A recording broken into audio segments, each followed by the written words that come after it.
All right. Well, we are recording. We are live. We are in the studio, which is the famous studio, which is just a one bedroom, one bathroom nobody apartment. Who's nobody needs to know. How are they gonna know? Nobody's gonna know. For all they could know, this is a famous studio somewhere in Canton, bro, Manhattan. Manhattan. We flew to the land of Americas for the Canton Parker podcast. Of course. 100%. But, well, welcome, dude.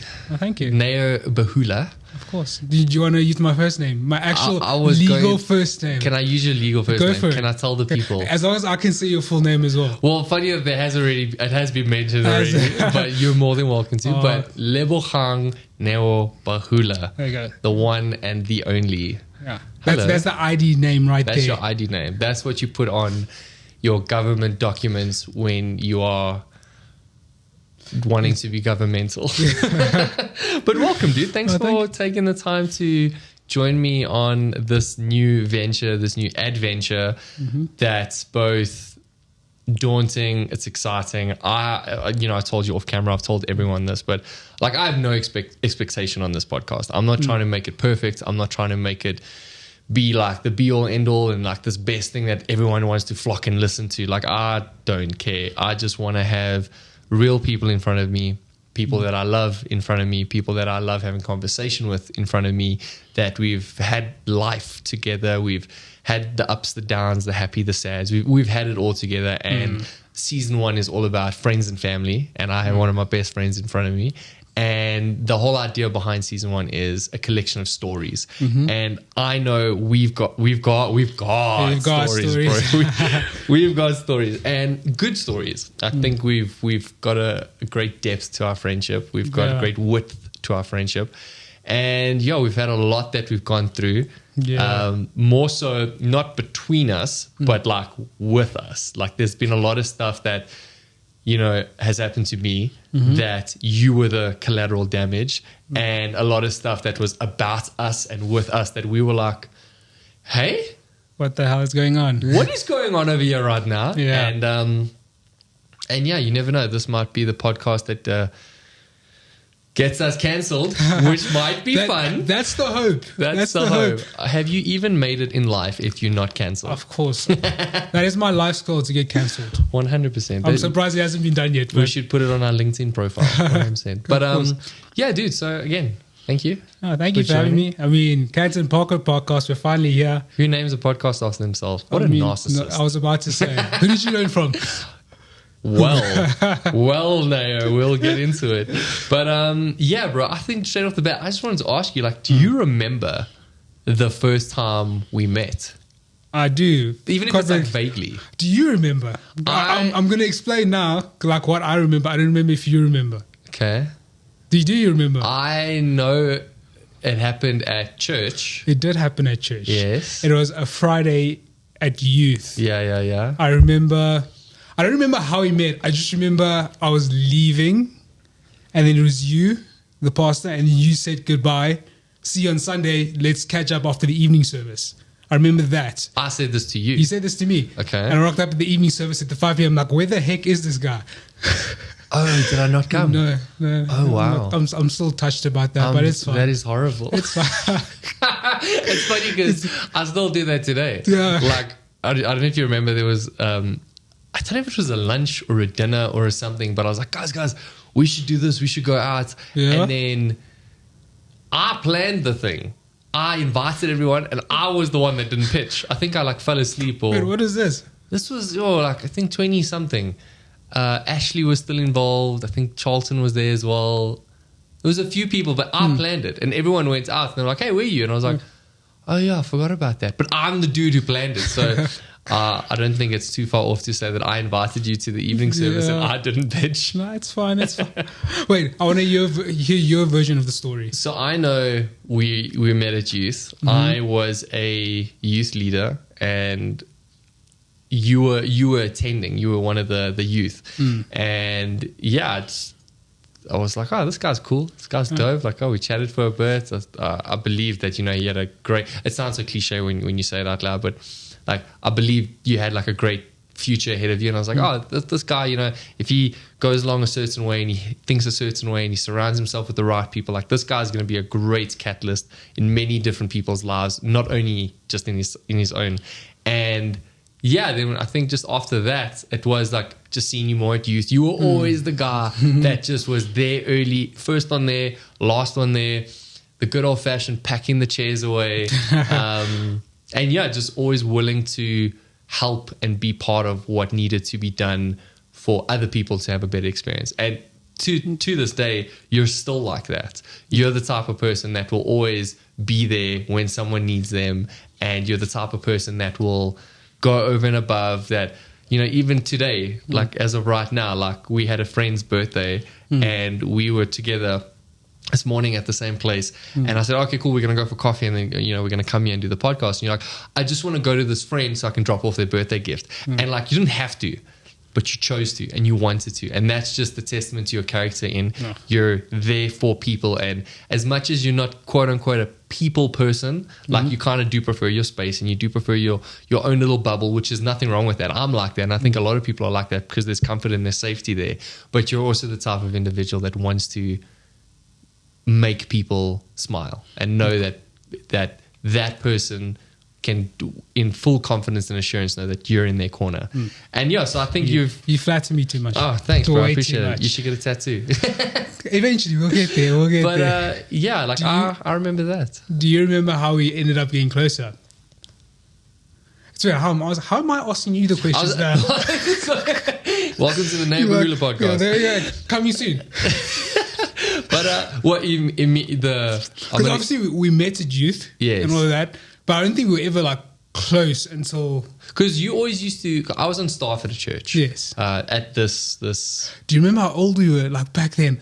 I think I was only like 16. My word. Yeah, you were 16, 17. I think I was like 22, 23. We're getting old, bro. Very old. I feel it in my back. You're 30. I'm old. I am Gandalf, the Lithuanian. Hey, you have the wisdom. You've been through life. Appreciate it. You've been through life. Speaking of being through life, so we're at this place. I'm going to say place. Yeah. And I think one of the biggest things that I think I want to chat to you about is you, for me, were the one friend that was involved in a lot of quote unquote drama, but drama from a like as I said previously, but like collateral damage. Like you were just part of it. Like you weren't the main thing, but you were there. Yeah. And there was a lot of stuff that was happening in my life where it was, dare I even say, wrong, and dare I even say like unfair. Yeah. Dare I even say like unlawful. And there was a lot that happened in my life that a lot of my friends, you included, were part of this whole drama thing where a lot of people cut me off, a lot of people blocked my number, deleted my number, the good old fashioned unfollowed you, although I was part of it. I have my side too. But but the one person that stuck through it throughout the whole thing, and there have been others as well, but mainly because we were on the same, if I could say, playing field during the time. You were that one person on that same playing field that it sounds funny when we talk about it now, but like you were willing to be a little bit secretive. You were willing to still message me. You were willing to still meet with me. Yeah. We used to meet at, I think it was Tiger's Milk in Bedford. Yeah, I remember and that. we used to, because like, who's going to Bedford at Tuesday nights at 7 o'clock? Yeah, 6 p.m. kind of thing. And we used to sit and you would tell me about the things that were happening and I would tell you about the things that were happening in my life, and we'd both be like, what on earth is going on here? And even in the midst of you wanting to fit in and you wanting to be in the bracket of like, oh hey, I'm also not going to talk to Canton, so that we're all on the same page and we're this unified body of people that are deceived. I say that now, but at the time, a lot of people felt they were doing the right thing, and now all those same very people have now looked back and gone, it was never about Canton, and it was never what we were told. That was the furthest thing from the truth. And we were even lied to. But what's so beautiful for me is that you recognized it wasn't the truth. You recognized it was lies. You recognized that there was more to the picture than what was being told because we were such good friends, because we were so close to one another. And for me, it's such a memory. And now again, friends and family, a collection of stories. You're that one person that I know for a fact, if I'm in trouble or if I need help or if I need just a friend, I'm calling Neo, because you're not going to be the type of person that's going to believe something, or let me say rather hear something, believe it, and then go and follow that same narrative. You will call me and say, is this true? And then I'll go, oh, dude, no, this is my side. And then you, in wisdom and in maturity, you'll be able to take those two, put them together and go, which one's right, which one's wrong, and then kind of come up with your own conclusion. Exactly. And yeah, I think for me, I'm just grateful that I had a friend that was able to kind of walk with me through the whole thing, even when he was risking, emphasis on risking, his job. To the degree where that same risking of a job, you actually lost that job very abruptly. And what was so beautiful, and it sounds weird the way I say it, but you'll understand it, but what was so beautiful is when you went through that, the first person you called was me. 100%. And we met at a McDonald's and you were like, bro. And we just cried it out. And we both cried, bro. And I was like, dude, I'm like, for me, like I was so hurt, and I still remember saying to you, like, bro, I'm so sorry because I know this was because of me. And gonna make me cry right now. Yeah, I did. And it was like, it was horrible because like you didn't deserve that. The other people didn't deserve that. You know, my wife, Shannon, she was on staff. She went through her own thing. She didn't deserve that. And as hard as it was, now, okay, cool, it's very cute. We fast forward, we look back and we're like, we're all okay and it's all good and everything's all right. And check it. And like remember the other night we were at a dinner. Yeah. And these same very people that were included in the whole thing were all in the room. And it was just so beautiful to kind of just look around and go, that one's smiling, that one's laughing. Oh, check the stories are being told you. And like, that was such a beautiful thing and such a beautiful ribbon of how a horrible, bad, hurtful thing can still be used for a good, beautiful, and peaceful thing. 100%. And that's, I think, for me, one of the biggest people that reminds me of that whole thing is you.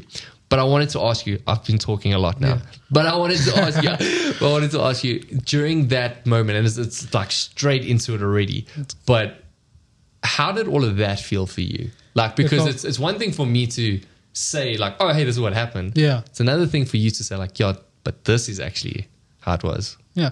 No, like, first of all, let me just say, I want to apologize. I don't know on behalf of who, because like you didn't deserve that. Sure. Shannon didn't deserve that. None of us actually deserved to go through any of that. I think it was just unfair, if I'm being honest with you.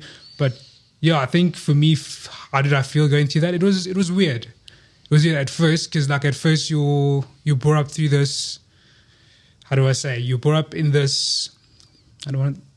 You got to choose your words carefully because we know you might be listening to this, and that's fine. You brought up in this culture, which is like so geared towards two people. I'm going to say that. Geared towards two people, and you believe it's true. You believe what you're doing is true, and you believe that it's right as well, which we both brought up in it. Like, you know, it's like, oh, you got to stay in line, you got to submit. Yeah. Yeah, so like you believe what you're doing is right, but I still remember the day before you resigned, before all this crap started. It was the day, I think, when we were at 44 Stanley. Yeah.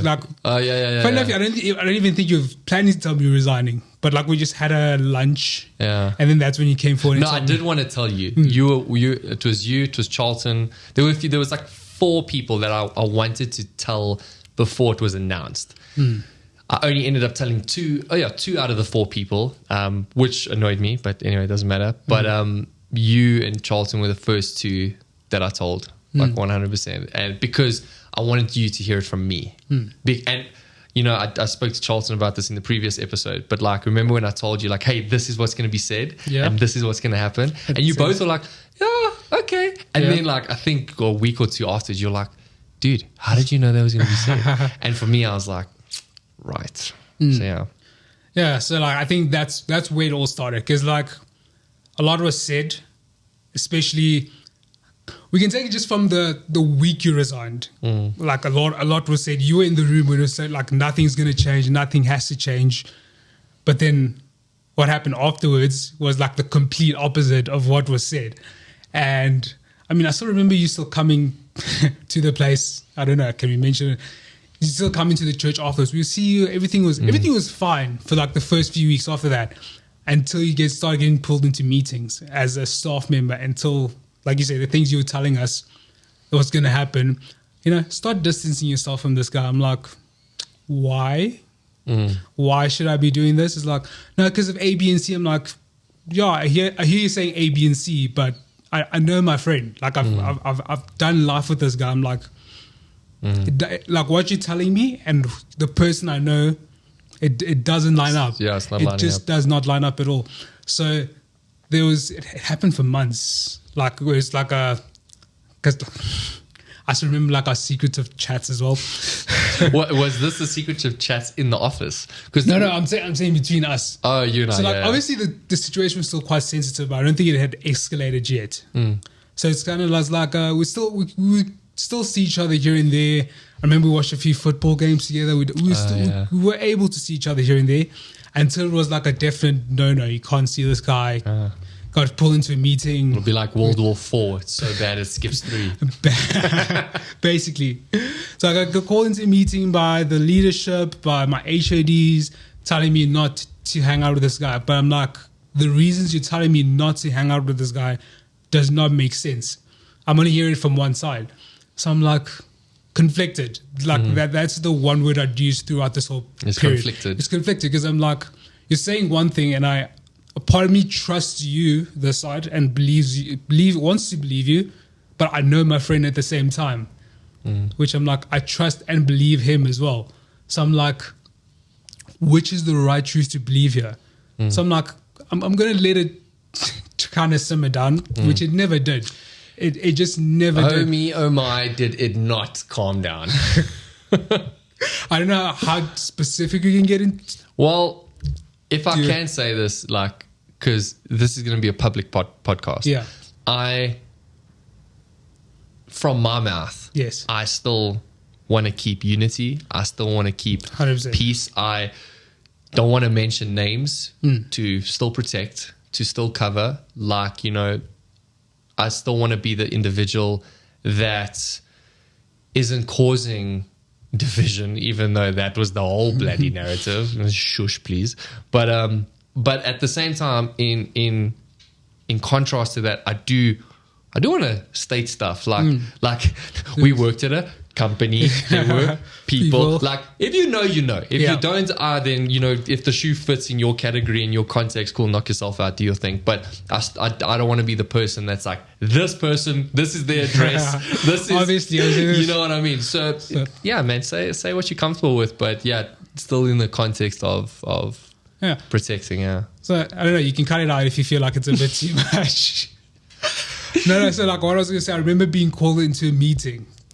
And the whole premise of the meeting was, we want to fix this, but the person who doesn't want to fix it is you.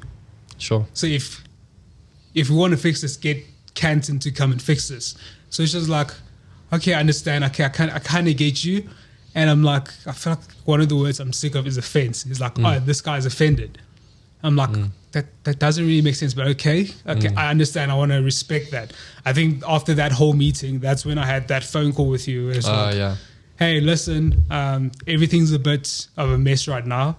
Let's just take a bit of a break from seeing each other. And I know like it's a bit tough, but like let's just stop seeing each other just so everything can kind of settle down. Calm down in a sense. But I was like, no, let's still message each other. Let's have a phone call once in a while, check in, which I'm still like so grateful for. I think I like kind of like a side check thing. I think one of the most beautiful things to come out of like that whole season is I think our friendship just grew so much more. The fire, if anything, refined it and made it stronger. 100%.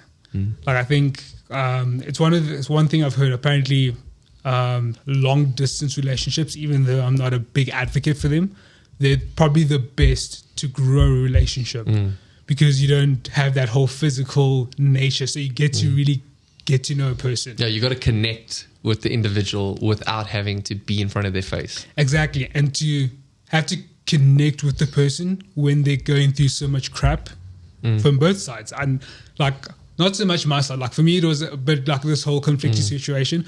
But like, I knew what you were going through. I knew what you and your wife were going through. And to still be able to call each other and you tell me about what a horrible week you've had. Yeah, you've both had. Almost been brought to tears, like together. Like I think that just was beautiful how it like grew our friendship, made it so much stronger. Yeah. So sorry, returning back to where we were. Bookmark. Come back. So the meeting. So that's when I think we took the break for like a good 6 months. 6 months. Yeah, like, it was not see each other. long. It was long. Yeah. It was long. And you'd hope after like a whole 6 months of not seeing each other, it would calm down. Not at all. Not even at all. to this day, it hasn't even calmed down. It's been almost what, 3 years? Yeah, 3 years. Yeah, probably 3 years. Yeah, which begs the question, like, was it ever really you? Spoiler alert. Yeah, no. Like, I think, you asked me a question, like, what was I feeling? I'd say conflicted. Conflicted, yeah. I think the point where, like, my eyes finally opened is there was just a lot that was happening behind the scenes that I was like, okay, that person's leaving, but why are they leaving? Like, Charlton, like, the way he left. I don't know if you covered that in the episode. Not so much, but yeah. But, like, I know the way Charlton left, and I was like, no, that's a bit weird. And then another person, like, he left quite weird, like straight after him, like I think a week or two after him, was like, what the heck is going on here? And then within that space is when we had our little Tiger's Milk thing. I think that was the first time I saw you in the whole 6 months. That was our first secretive meeting. And then that's when we had the conversation, and that's when I brought up the previous meeting that I had. I remember where I was like, these people are like, you should come fix this. Yeah. One thing I did mention to Charlton is I was promoted to a Canton Spirit, and that's when I was like, okay. Oh, yeah, I remember, like, there was another friend, Canton. Not Charlton, not Canton. Yeah, there's Canton, there's Charlton, and then there's a huge factor in this whole thing also, Demetrio, which we should have him on one day. He's like our middleman. Oh, I love him. Yeah. So I remember Canton putting me aside. He's like, bro, you need to stop hanging out with Canton. I'm like, bro, I'm not hanging out with Canton. He's like, no, they pulled me aside. They're like, yeah, he has a Canton Spirit. I'm like, what the heck is a Canton Spirit? And I heard it again in another meeting. I'm like, what the heck is this? But sorry, where was I? The Tiger's Milk. Tiger's Milk, yeah. We had Tiger's Milk. And remember, we haven't seen each other in like a good 6 months. I remember, like, it was amazing. Like, I think just connecting together for a while. And then the point in the night finally came where the question I wanted to ask you the whole time, like, I feel like I was sitting on it the whole night, because I'm like, I just wanted to see how this guy was compared to what they were telling me. Yeah. So I was like, the time came in the night. It was like, bro, like, can we just arrange a meeting just to fix this whole thing? And I remember you even were like, bro, if you can make it happen, let's do it. Like, if you can, I was like, bro, let's do it. Next day, I go in, ask for a meeting. That's when the pushback started happening. It was like we don't believe. I don't want to go too much into specifics. Yeah. But basically, what came out of the meeting, because a lot of what you would say to the common ear would be, it's just hearsay. Yes. Yeah. But what came out of the meeting was like in basic terms, it's either your job or Canton. You choose. Sure. Which was like I don't want to choose. I love my job. I love being here. But I love my friend as well. Why should I be made to choose? Which I thought was quite unfair. But yeah, that's where I found myself. I was like, okay. And then I was like on this knife edge. And then 2 weeks later, they made the decision for you. They made the decision for me. Which, fun enough, I wasn't the only one the decision was made for, but story for another podcast.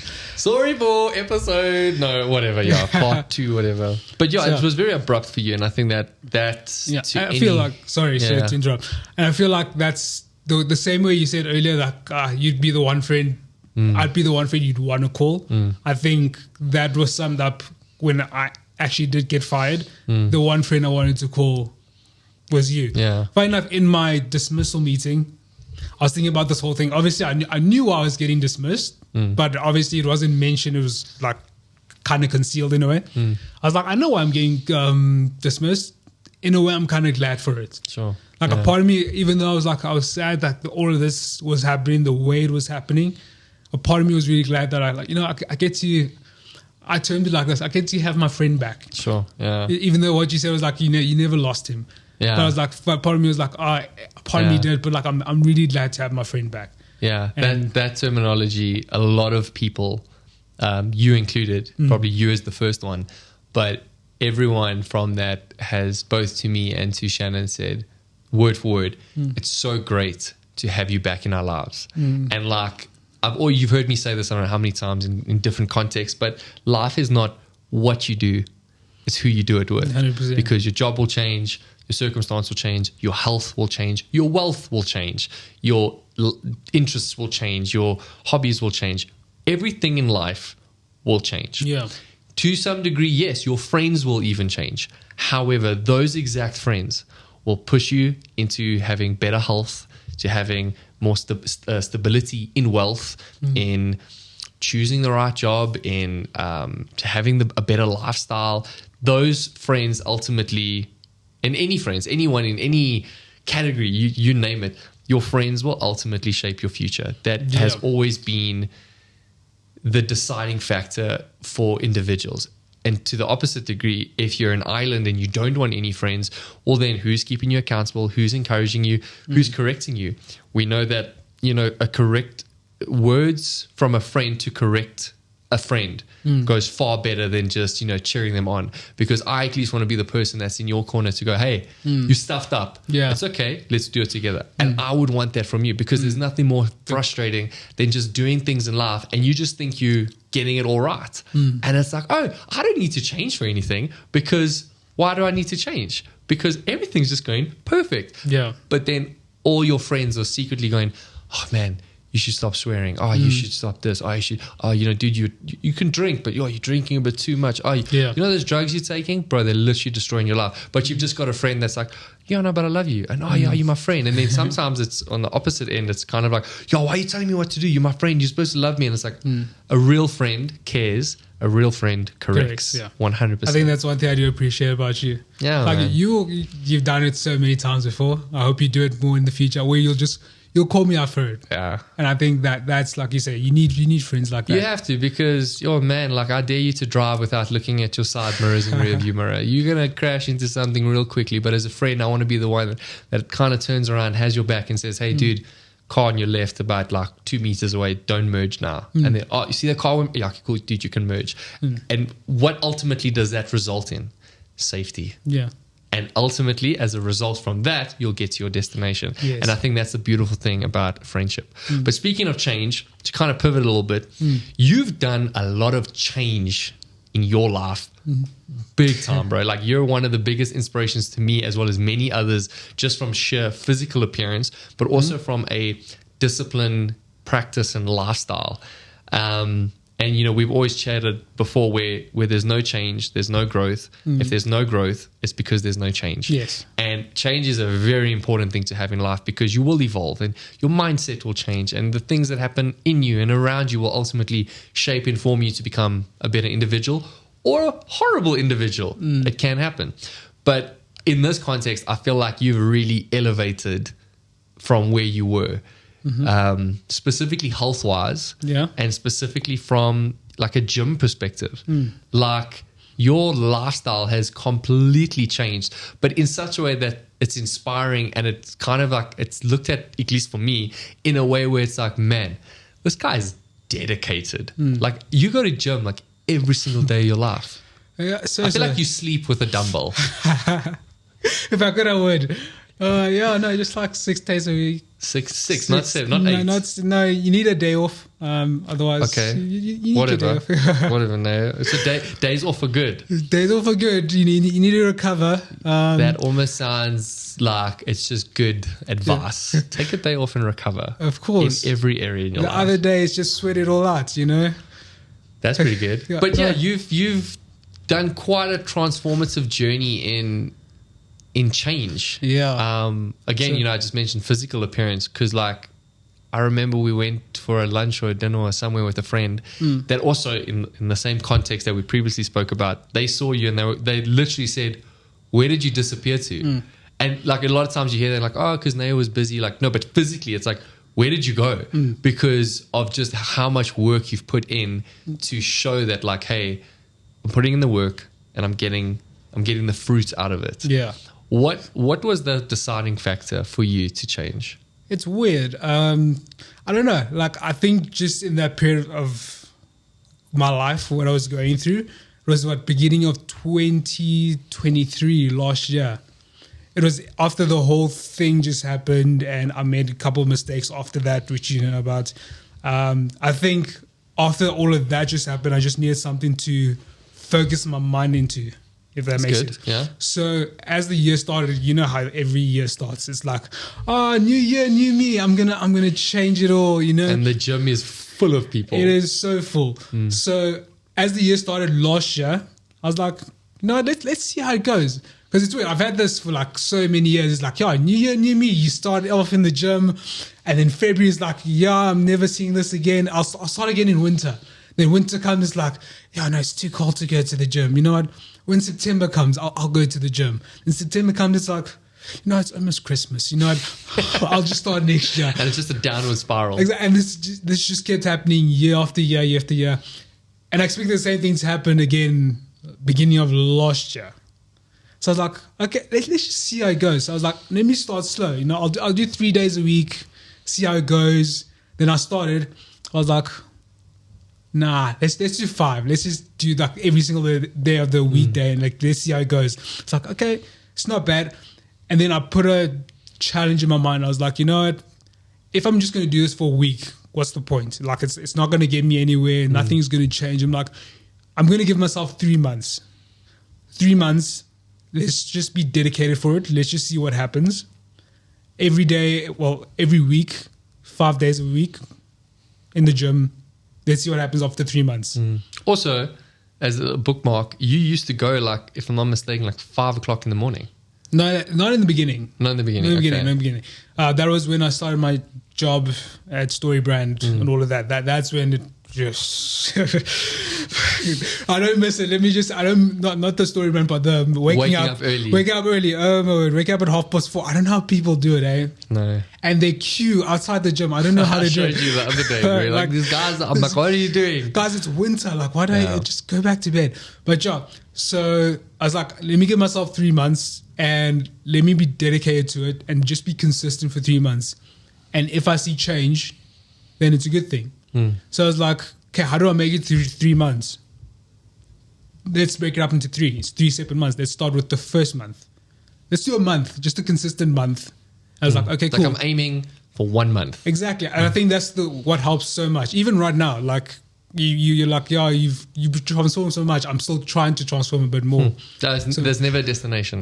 Well, this is the dilemma. Any gym person will say, you're never happy with your physique. Okay. Never happy. So it's kind of like just this whole mindset has helped me, which is like just break it up as small as you can. So like 3 months, break it down into 1 month. And then 1 month, break it up into 4 weeks. And then just take it week by week by week. So would you say it's almost breaking it up into bite-sized portions? Exactly. That makes it easier to digest in the whole process of the whole thing. Exactly that. Okay. Because like when you look at 3 months, it's like, oh my word, how many days is like 90 plus days? When you look at it like that, it's quite a thing to overcome. But when you start breaking it down to the point where it's like, just do 7 days. Okay, well done, you did 7 days. Do another 7 days. Do another 7. Do another 7. Like, oh wow, you just made it through the first month. It's like, oh no, 1/3 done. Now do another third. Oh well, the second third. Yeah. And then before you know it, you've done a year. Exactly. So when I finished my first 3 months, I'm like, oh wow, you can see a change. It's like, let's do another 3 months. It's like, okay, wow. And now one of the things that helps, and it sounds so weird once you're going through it, but like taking like pictures of your progress. Oh wow. Is such a motivator. Because you can see the difference. Yes. And you're measuring by comparison. 100%. Yeah. You look at yourself like, okay, this is actually making a difference. And then that's just been my journey, like 3 months by 3 months by 3 months by 3 months, to the point right now. I'm not there yet. Like I'm getting close. Brag, man. Tell us. I'm getting close. Tell us.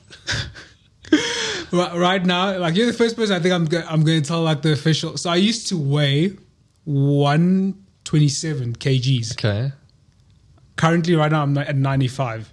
Wow. That's in the space of like a year and a half. That's impressive, bro. So, like I said, just bite-sized portions. And ultimately, I think everything that I was going through at the time when I started just fueled me enough to focus in on that. It sounds weird. It was kind of like a therapy for me. Yes, it would have been. Yes. Because ultimately, and this like, I've like been, you know this about me, but I've been like getting into like brain health and brain psychology and like how you just the physical, not even just like your mental, emotional being, but like your physical brain, the health of it, and like what's happening in your brain ultimately affects you as an individual. And going through whatever you're going through in life, staying in bed for too much, not talking about your problems, not eating the right food, not drinking the right liquids, not exercising, which naturally does develop dopamine in your brain. And that dopamine is that good chemical in your body that makes you feel better. And you could have very easily gone in the opposite direction, and that 127 could have been 150, whatever, and then eventually heart failure, you name it, because we're not designed that way. Yeah. We need to have a very obvious, clear balance of stuff in life. And if the balance is unbalanced, it takes graft and work to rebalance it. And that's exactly what you've done. And without you even realizing what you did in those hard, hurtful moments, is that I believe just by the grace of God in your life, that you were able to find yourself in situations and in thought patterns to put in the work without even realizing what you would get out of it in the moment. Yeah. Now you look back and you're like, oh, actually, like, I get it. But back then you were probably just like, I just need to do something to get my mind off it. Yes, exactly. But really what that did is it completely changed the trajectory of what was happening in your life. 100%. And I'll say this, not in a judgmental way to anyone out there. Like, one of the best things you can do for yourself is, if you're thinking of losing weight, do it. Because like it transformed your life so much. Really? You gain so much confidence just in yourself, just the way you dress, that's good. There's just so much that comes out of it. Yeah. Like I said, just take it small. Like, again, not to judge anyone, but like honestly, like it really changes your life big time. Well, I'm telling you as your friend, I'm proud of you. Oh, thank you. I've seen the work you put in. I've seen the work you're getting out of it. I've seen the transformative result and fruit that you're getting. And again, I mentioned it earlier, but it's inspiring for me, not in the context of like weight loss or health or anything, but more in mindset. And it's even made me think that discipline are the small steps to the destination of dedication. Bars. It's like if there's no alliteration or assonance, is it even a quote? Of course. Anyway, but yeah, like those small steps of discipline have created dedication in your life. That dedication has then therefore brought you to this destination where you kind of go, right, what more can I do? Yeah. Even to the degree where, I know you fast, you do intermittent fasting, both for spiritual and for physical reasons. And you've even seen the benefit of that, both mental, emotional, and physical. And what's so amazing is that our body is literally, we're like a hardwired computer, if you want to call it that way. There's this operating system in us. And sometimes we need a bit of an update and a refresh and a catch clearance and whatever terms that I can come up with in a moment. But our bodies are no different. Yeah. And something like a fasting, something like working out, like eating right, like drinking right, like entertaining the right thoughts, because man, our brains are super creative. And sometimes we can hold onto a thought for a bit too long. And that thought, I think it was, I'm not going to say who I think it was, because I'm going to get it wrong and everyone's going to at me in the comments. But a individual somewhere in the world in history said, watch your thoughts, they become your habits. Watch your habits, they become your actions. Watch your actions, it becomes your future or your life. And that is 100% correct, because it starts with how you think. And yeah, man, so I love how you've recognized that and you've put in the discipline, you've put in the work, and you've seen the results of it, bro. 100%. Even to the degree, like, we won't mention names because we're not that, but like one of our clients, because we currently work together, which is fantastic, 3 times the charm. But one of our clients, they are huge into their fitness and huge into their well-being with what they put in their body. And I love watching you and this person have conversation when we're on shoots, and you see how, like, it actually gives you like a spark. It gives you like the sense of achievement, the sense of, oh, hey, how did you do this? Like, you're asking questions, but also you're giving answers. Yeah. And they asking questions, because going from 127 to, you said 90. 95, yeah. 95. Dude, I can be a lot of things in life, but I'm not blind. Like, that takes dedication and work. And in 1 year, I kind of feel like I want to know what Neo's secret sauce is, so that if I want to apply that in my life, at least I know someone's done it and it works. And yeah, man, like, it's so cool to see that you will inspire people in your world, whether it be friends or family or both, even to the degree of just people that we speak to in life in general, where they're like, wow. Like, I always say this to people, so calm down. I'm going to say it on the podcast, but you're a machine in the context of fasting. No. It doesn't matter. It's happening. No. Listen, Linda, listen. Well, can I actually tell you how this will happen? No. I'm going to say what I want to say. You're going to say what you're going to say, and I'm going to explain how this whole thing happened. You can explain it however, but I'm going to say it. You have on many times, more than once, on more than one occasion, that's pretty much saying the same thing, Canton, shut up. Anyway, is you have fasted for 21 days straight, but not just any type of fast, a water fast where you've just had water for 21 days. And normally, and scientists can pop up and give, and dietitians and nutritionians and dinosauricians and I don't know, whatever you want to call it. But it's like, yes, some of that might not be very good for you. But hey, I've seen the fruits of it from my friend. And yes, I get everyone's body's different. Like, I get that. Not everyone can do that. But isolated as an event and as an individual, you've done that. And I've seen how it's drastically changed things in your life, inwardly, outwardly, physically, emotionally, spiritually, mentally. And it's like, you're right. Like, not only is it possible, but it's beneficial. Yeah. Now explain what you want to explain. No, it's so funny how this whole thing started. So we've done fasting before. Yeah. So we used to do like a 21-day fasting every year at the church. Yeah. Every single year. So like, I don't remember which year. I think it was 2019. So I was like, so the fast I used to do was the 6 to 6. The normal intermittent fasting. Yes, the normal one. So I was like, you know what? I want to up it this year. So I was like, let me do a Daniel fast, which we've since found out is not really a fast. Which is a conversation for another podcast. Hey, that's us in the comment section. We might need some exegetical, expository preaching on some topics. Yeah. Conversation for another podcast. Yeah. But yeah, we've seen when there wasn't a fast, but like at the time I was like, you know, Daniel, no, just, which if I'm not mistaken, is just vegetables, water, like there's more specific. I doubt there was Coca-Cola and Sprite Zero in biblical days. So I think they only had like water and wine and I think so. So no wine, barley and hops. Yes. Anyway, carry on. Yeah. So I was supposed to do that one. So day one of the fast, I was like, okay, let's do this. I think it was on a Sunday when the fast started. So I was supposed to so I got home and I'm like, let's see how much we can push this. Exactly as you mentioned previously, just with your, workout, it's like, I'll do one day. Yeah. Let me do one more day. Okay, I've done 1 week. Let me do one more week. And then, Exactly. But this time I was just trying to avoid vegetables. That was the thing. So you didn't want your veggies. I didn't want my vegetables. It wasn't planned, but like it just happened day by day. And then by the end of it was like a week. Let me just say, like, after a week, I was like, okay, cool. Let's try push it for the whole 21 days. Let me just say, honestly, it's one of the hardest things you'll ever do. Honestly, it is. In reality, it is so hard to do because the first day is probably the easiest because like everyone should just calm down. You won't die of starvation if you just miss a meal. I think realistically, sorry to interrupt you, but I think you need to not have food. If I'm not mistaken, like 3 months to actually like enter starvation. Yes, exactly. So like, calm down when you're saying you're starving. You're not. But like day one, you'll be fine somewhat. Like you'll be hungry towards the end of it. But day 2, 3, that's when you start feeling it, like the hunger pangs. It's actually hard. One of the best things I'd advise is just keep yourself busy, because like then Again, your thinking, your exactly, mindset. just mindset.